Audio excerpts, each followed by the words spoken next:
하나님 말씀은 에베소서 1장 3절부터 14절까지입니다.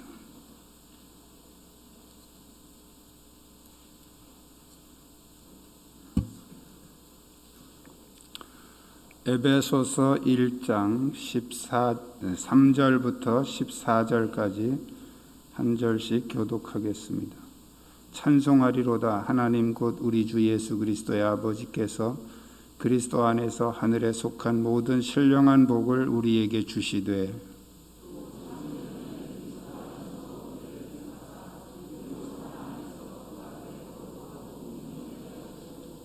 그 기쁘신 뜻대로 우리를 예정하사 예수 그리스도로 말미암아 자기의 아들들이 되게 하셨으니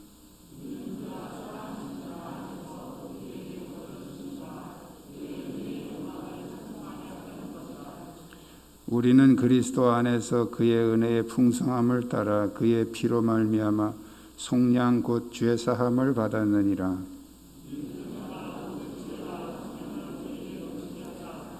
그 뜻의 비밀을 우리에게 알리신 것이요 그의 기뻐하심을 따라 그리스도 안에서 때가 찬 경륜을 위하여 예정하신 것이니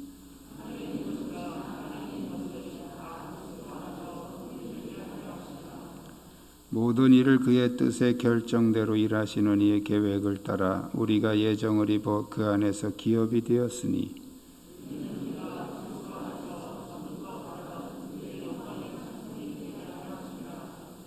그 안에서 너희도 진리의 말씀 곧 너희의 구원의 복음을 듣고 그 안에서 또한 믿어 약속의 성령으로 인치심을 받았으니 이는 우리 기업의 보증이 되사 그 얻으신 것을 속량하시고 그의 영광을 찬송하게 하려 하심이라.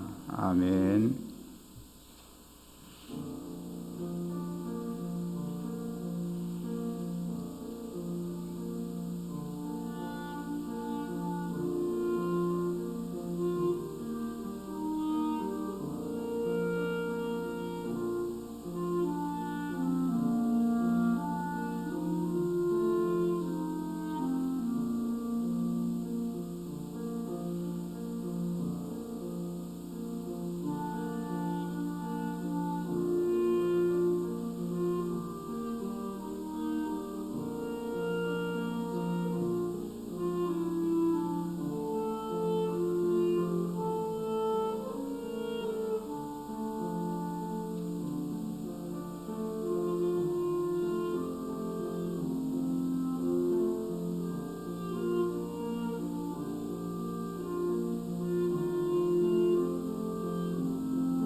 감사합니다. 주위에 있는 분들과 서로 인사 나누시기 바랍니다.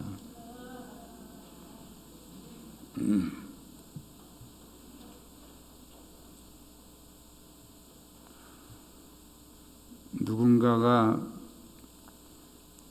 땀을 흘리고 수고하고 실패하면 또다시 노력하고 또 머리를 쓰고 그렇게 해서 전기가 발명이 되고 또 자동차가 발명이 되고 비행기가 발명이 되고 그렇게 해서 오늘 우리는 그러한 편리함을 누리는 문명의 시대를 살고 있습니다. 마찬가지로 오늘 내가 예수를 믿어서 구원받은 것은 우연히 된 것이 아니고 하나님의 우리가 믿기 이전에 우리가 알기 이전에 하나님의 놀라운 역사가 있었는데 이것을 우리는 구원의 역사라고 말합니다. 교회를 통해서 하나님은 이 구원의 역사를 어떻게 이루셨는가? 바울은 오늘 에베소서를 통해서 우리에게 증언하고 있는데 이 증언을 통해서 하나님의 구원의 역사를 깨닫는 시간 되시기를 주님의 이름으로 축복합니다. 우리 한번 따라하겠습니다. 그리스도를 통한 구원의 역사는 하나님의 계획이었습니다.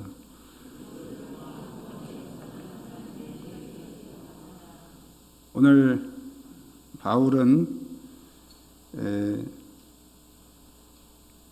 찬송하리로다 하나님 곧 우리 주 예수 그리스도의 아버지께서 그리스도 안에서 하늘에 속한 모든 신령한 복을 우리에게 주시되 그랬어요. 하늘에 속한 모든 신령한 복. 우리가 복을 크게 두 가지로 나누면 하늘의 신령한 복과 땅의 풍성한 복이죠. 이 땅의 풍성한 복은 우리가 잘 알고 있는 대로 자녀의 복, 재물의 복, 또 건강의 복, 명예의 복 이런 것들입니다. 이런 것들이 땅의 풍성한 복이고 하늘의 신령한 복은 우리가 예수를 믿어서 구원받는 것입니다. 세상 사람들은 비록 땅의 풍성한 복을 누리고 살지는 모르지만 하늘의 신령한 복은 알지 못하고 삽니다. 우리가 두 가지 다 받으면 가장 큰 복이겠지만 적어도 여러분은 하늘의 신령한 복은 받으신 줄 믿습니다. 둘 중에 하나를 선택한다면 우리에게 영원한 복, 하늘의 신령한 복을 우리는 선택해야 되겠죠. 하나님은 우리에게 하늘의 영원한 것, 하늘의 신령한 복을 주시기 위해서 때로는 이 땅의 복을 빼앗아 가실 때도 있습니다. 이것은 마치 자녀를 훌륭하게 장차 훌륭한 자녀로 키우기 위해서 그 아이가 좋아하는 것들을 못하게 하거나 빼앗는 것 같은 부모의 심정과 우리가 비유할 수 있습니다. 그런데 그 하늘의 신령한 복을 하나님께서는 창세 전에 계획하셨다 이렇게 말씀하고 있습니다. 창세 전은 이 세상 모든 만물을 만드시기 전에 그러니까 하나님이 그냥 한번 만들어 볼까 이렇게 하고 만드신 게 아니고 다 계획을 하시고 하나하나 진행을 하셨다는 거예요. 여러분 집이나 건물을 이렇게 지을 때는 건축업자들이 그냥 와서 막 짓는 게 아니고 먼저 설계가 나와야 됩니다.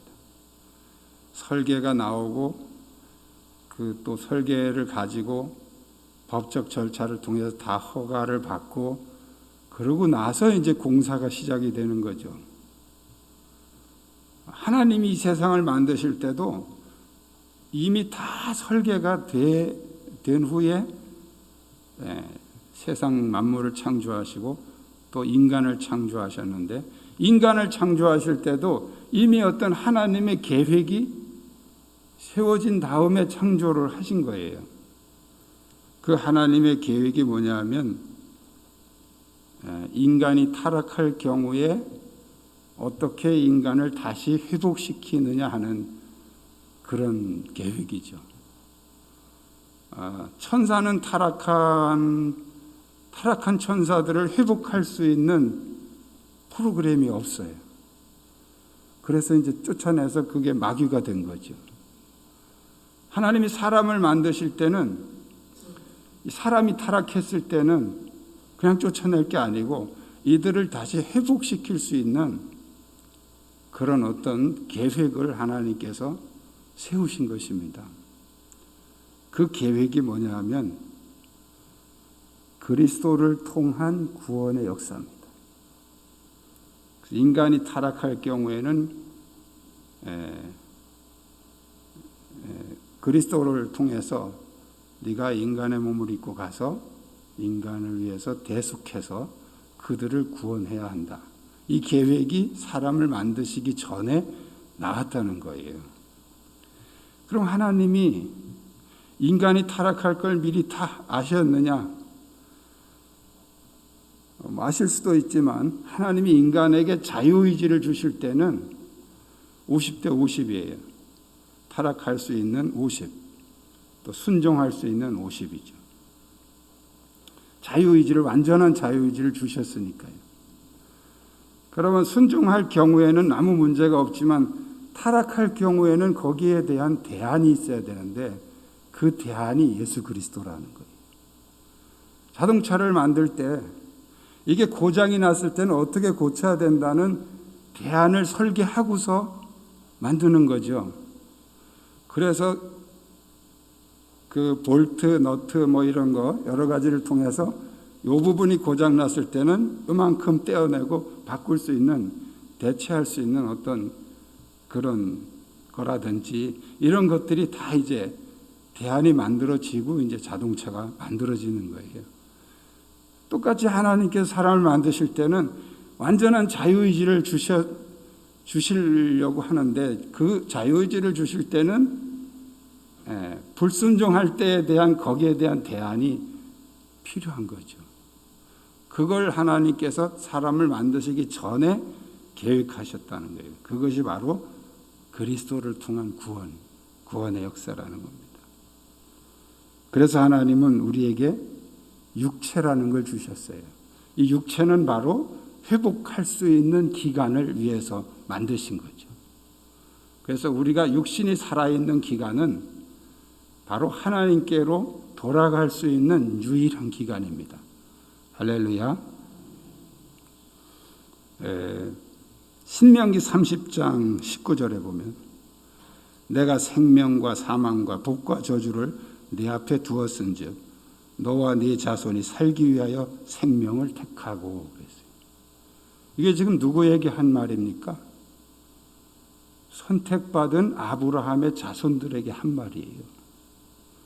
그러니까 하나님이 너는 선택받은 자손이니까 그냥 내가 다 살려줄 거야, 이게 아니에요. 그건 이제 하나님의 선택이고 이제 우리의 선택이 남아있는 거예요. 그 우리의 선택은 하나님의 말씀을 듣고 내가 어떻게 할 것인지에 대한 결정입니다. 예수 그리스도를 통해서 인류를 구원하시겠다는 계획은 이미 창세전에 만들어졌고 그대로 다 실현이 됐어요. 문제는 이제 우리가 그걸 믿을 거냐 거절할 거냐, 그 선택은 하나님이 하시는 게 아니고 우리가 하는 거예요. 깨달으시길 축원합니다. 우리를 위해서 이 신령한 복을 하나님은 계획하셨지만 마지막 선택권은 우리에게 넘기셨다는 거예요. 이 비밀을 우리가 잘 깨달으셔야 됩니다. 그냥 나는 이미 하나님께서 택하셨어 이러고 마음 놓고 사시면 안 돼요.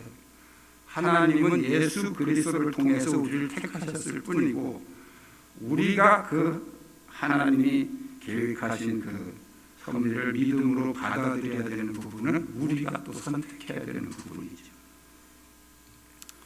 그래서 하나님은 그리스도를 통해서 구원하시기로 이미 계획하셨다는 거예요. 두 번째 따라하겠습니다. 보혈을 통한 구원의 역사는 하나님의 예정이었습니다.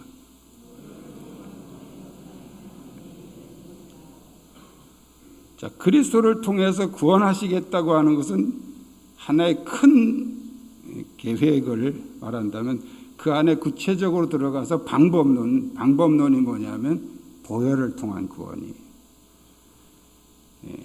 구원의 핵심 원리는 바로 그리스도의 보혈을 통해서 우리의 죄를 대속하신다는 거죠. 죄로 죽을 인생을 위해서는 살리기 원한다면 누군가 대신 죄 없는 자가 죽어야 되는데 아담의 후손은 다 죄로 물들어져 있기 때문에 대신 죽을 사람이 없는 거예요. 그래서 예수님이 동정녀의 몸에서, 아담의 후손이 아닌 동정녀의 몸에서 유일하게 죄 없는 인간으로 오셔서 우리를 위해서 대신 십자가에서 대속하신 것입니다. 구약 시대에는 죄가 없는 송아지나 양으로 대신 피를 흘려 죽었는데 그것은 앞으로 오실 그리스도에 대한 예표로 임시적으로 그렇게 하신 것이고, 예수 그리스도의 보혈을 통해서 우리의 구원은 완벽하게 이루어진 것입니다. 그런데 그 구원이 모든 사람을 위해서 하신 거란 말이에요. 예수님이 어느 한 민족이나 어느 일부 계층의 사람들을 위해서 보혈을 흘리신 게 아니죠. 모든 사람들을 위해서 흘리셨는데, 그럼에도 불구하고 오늘 본문에서 바울은 비밀이라는 말을 사용하고 있습니다. 9절에 그 뜻의 비밀을 우리에게 알리신 것이다. 비밀. 비밀이라는 것은 제가 가끔 물어봐요. 비밀이 뭐냐? 그러면 어떤 사람은 아무도 모르는 거다 이렇게. 그거는 아무도 모르는 건 비밀이 아니에요. 알 사람만 아는 게 비밀이에요. 그래서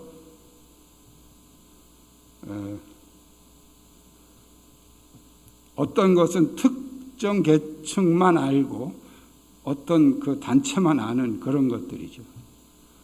가족의 비밀이면 그 가족들만 아는 게 비밀이에요.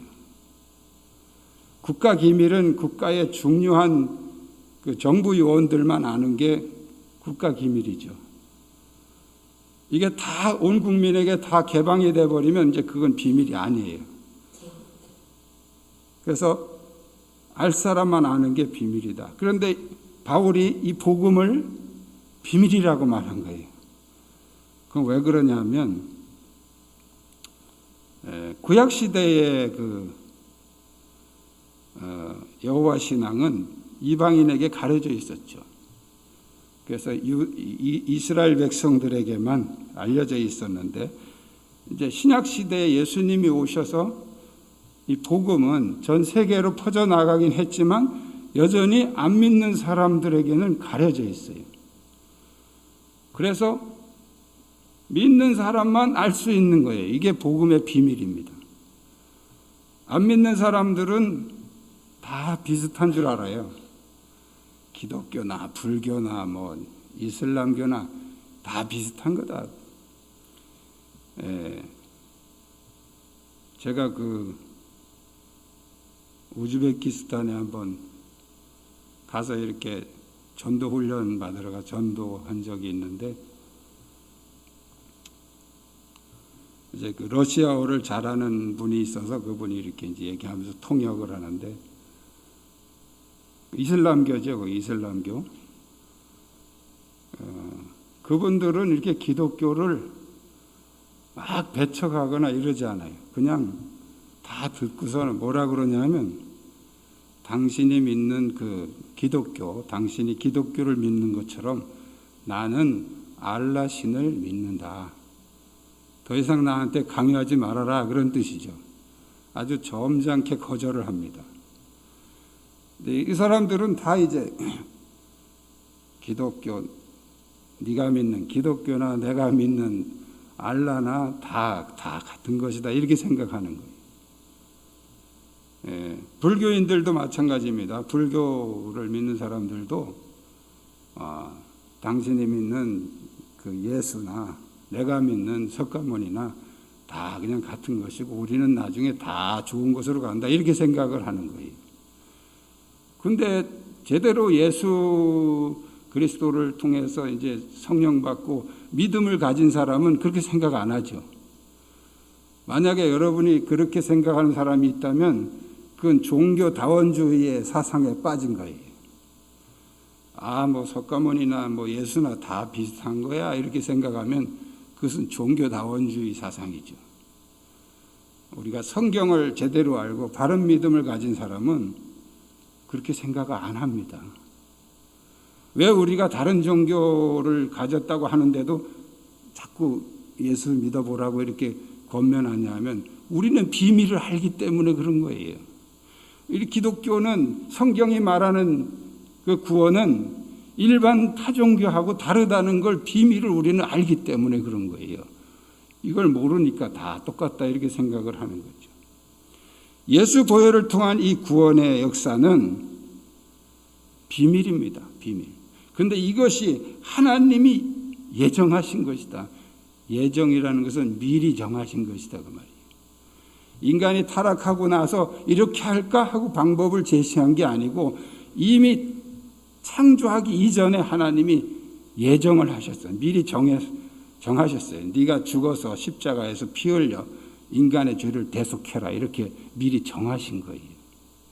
그걸 예정하셨다는 거죠. 성경을 자세히 보면 그거예요. 그런데 이 예정론이 오해하는 사람들이 있어요. 하나님이 다 천국 갈 사람, 지옥 갈 사람 예정하셨다 이렇게 오해하는 사람들이, 그건 성경을 엄청나게 오해한 겁니다. 하나님은 그렇게 예정하신 적이 없어요. 오해해서 그런 해석이 나오는 거죠. 하나님이 예정하신 건 뭐냐면 그리스도의 보혈로 우리의 인간의 죄를 대속하시기로 그걸 예정하셨다는 거예요. 할렐루야. 그것이 오늘날 전 세계로 퍼져나갔지만 여전히 비밀인 것은 믿지 않는 사람은 모르는 거예요. 믿는 사람들만 알 수 있는 거죠. 그래서 하나님께서는 이런 구원의 계획과 역사를 창조하시기 이전에, 이미 창세 전에 예정하셨다는 것을 오늘 본문에서 말씀하고 있습니다. 세 번째로 따라하겠습니다. 믿음을 통한 구원의 역사는 성령님의 사역입니다.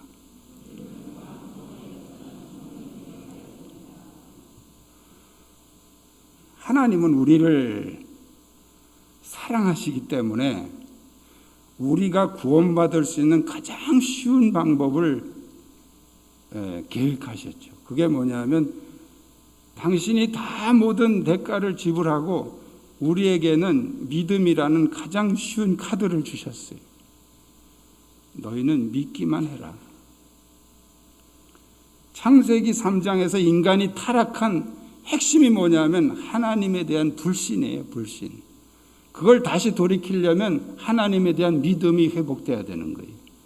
그래서 그 믿음을 회복시키는데 믿음을 회복시키기 위한 그 과정에서 예수님의 십자가의 죽으심을 통해서 그 역사를 이루신 것입니다. 자, 하나님의 구원의 계획이 아무리 훌륭하고 좋은 것이라도 우리가 구원받기 위해서 뭔가 큰 대가를 지불해야 되거나 또 아무리 노력해도 안 된다 그러면 아무 의미가 없는 것이죠. 만약에 하나님이 네가 구원받으려고 그러면 집을 한 채씩 바쳐야 된다든지 그런 어려운 조건을 우리에게 걸었다 그러면 과연 몇 사람이나 구원받겠어요? 그 바쳐가면서 구원받으려고 할 사람이 얼마나 되겠어요? 거의 없죠. 아무도 없죠. 그러니까 하나님은 가장 쉬운 믿음이라는 카드 하나만 우리에게 요구하셨습니다. 믿음은 우리가 인격적으로 동의하고 신뢰만 하면 되는 것이기 때문에 이것은 누구나 가능한 것입니다. 율법은 유대인에게만 가능합니다. 이방인은 율법을 도저히 지킬 수가 없어요. 불가능해요. 그래서 사도행전 15장에서 바울이 이방인 교회 전도를 하다가 예루살렘 교회 사도들에게 좀 기준을 정해달라. 그래서 사도행전 15장에서 이방인 교회에게 정한 기준이 4가지입니다. 우상의 제물과 피와 목매어 죽인 것과 음행을 멀리하라. 그 외에 율법 조항은 강요하지 않았어요. 왜? 그건 이방인에게는 어려운 것이니까. 진리라고 하는 것은 모든 사람들이 누구나 다 적용될 수 있는 그런 보편적일 때 우리는 진리라고 말하는 것입니다. 믿음을 통한 이 구원을 진리라고 말하는 것은 누구에게나 가능하다는 거예요. 병상에 누워있는 사람도 믿을 수 있어요. 저는 가끔 병상에 누워있는 분들에게 예수님을 영접시키고 또 때로는 이제 세례도 주고 그런 이제 경험이 있습니다. 그렇게 아내가 새벽마다 기도하면서 예수 믿으라고 울며불며 해도 평생을 안 다니다가 이제 병상에 누워가지고 그때까지도 끝까지 거절하는 사람도 있어요. 근데 가끔씩 보면 그때서야 이제 후회하면서 이제 받아들이는 분들이 있어요. 병상에 누워서도 가능한 게 믿음이에요.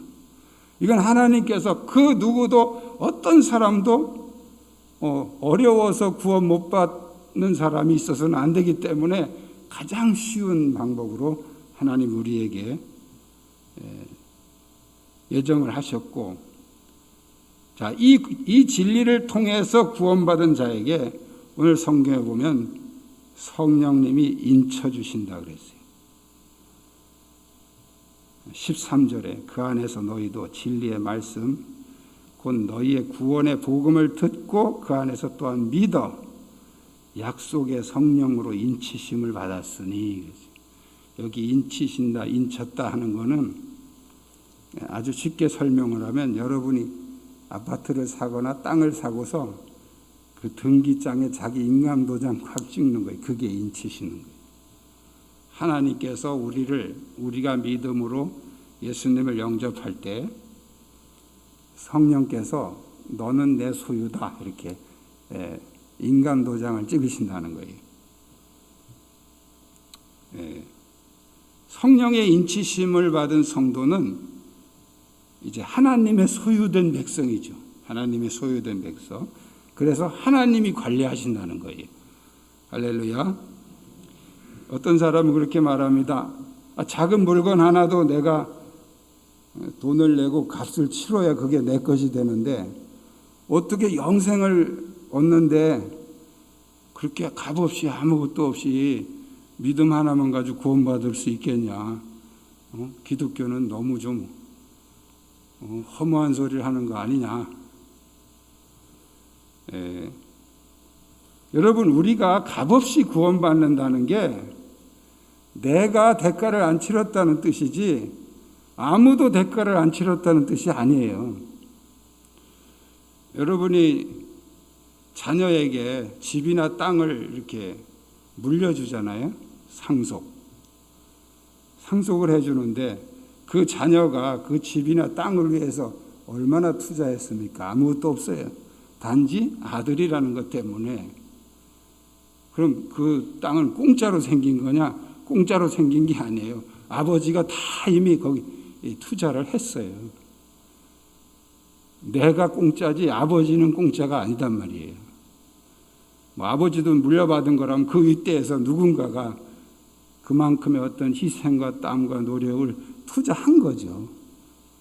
내가 공짜라고 해서 이거 다 공짜로 생겼다 이렇게 말하면 안 되는 거죠. 우리가 받은 구원은 내가 값없이 받는 것이지 하나님이 그 값을 다 이미 계산하셨어요. 어디에서? 십자가 위에서 계산하셨어요. 그걸 생각을 하셔야 됩니다. 내 입장에서만 생각하면 안 되죠. 그런데 그 값을 하나님이 우리에게 하나도 요구하지 않으신다는 거예요. 그걸 우리가 은총, 은혜 이렇게 말하는 거예요. 은혜. 우리에게 값을 요구하지 않으시니까. 그 내라고 해도 우리는 꼼짝없이 내야 되는 거죠. 그러나 하나님은 우리에게 아무런 대가도 요구하지 않으십니다. 믿기만 하면 영생을 얻는다. 이것이 은혜이고 이것이 복음입니다. 우리가 이 구원의 은혜를 깊이 깨닫기만 한다면 우리가 이 땅에서 조금 어려운 거 가지고 하나님 불평하고 하나님 원망하고 구원의 은혜를 잘 몰라서 그래요. 구원의 은혜를 깊이 깨달으시기를 주님의 이름으로 축복합니다. 하나님은 많은 역사와 과정을 거쳐서 이 구원의 어마어마한 구원의 계획을 투자하셨어요. 우리가 그냥 값없이 받았다고 해서 너무 가치 없게 생각하는 것은 그 하나님의 은혜를 몰라서 그런 거예요. 이 구원의 은혜만 우리가 제대로 깨달으면 이제 신앙생활하는데 어떤 것도 걸림돌이 될 게 없습니다. 좀 힘들어요? 죽을 것 같아요?